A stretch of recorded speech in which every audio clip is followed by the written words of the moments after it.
Sources telling me Levi Strauss is planning an initial public offering, which could come as soon as the first quarter. The IPO could raise between $600 million and $800 million, these sources said, and the deal could garner a valuation of more than $5 billion. Levi's has tapped Goldman Sachs and JP Morgan to manage the deal, the sources told me. Both banks and the company declined to comment on the IPO.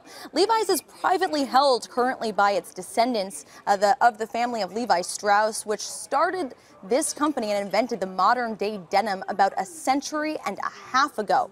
It had previously gone public in 1971, but was subsequently taken private in a leveraged buyout in the 1980s. Now, the company's Japanese affiliate, Levi Strauss KK, is publicly traded in Tokyo currently, and its bonds are publicly traded, so we're able to get some sense of the financials there. And it appears that after profit declines in recent years, Levi's is actually seeing its top and bottom lines rise once again, according to those financial disclosures. And CEO Chip Bergh has said on CNBC that the proportion of sales online has also been growing.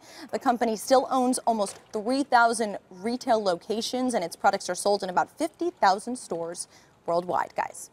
Leslie, would the descendants of the Levi family, would they end up controlling the company still? And I'm wondering because oftentimes you reach a point in a company's history where there are many, many descendants and they all want their money. Exactly. And this is the only way to free it. I think they would have to. So they did the first leveraged buyout in the 1980s. They did another one in 1996 that secured even more control in the hands of those descendants. So I think if you float a traditional IPO, say 15% or so, I think you'd still have to have the rest of that, the company largely in the hands of those descendants. So my guess, although not knowing this from sources, but just knowing the IPO world, is that they would pretty much have to have about an 85% stake following that IPO.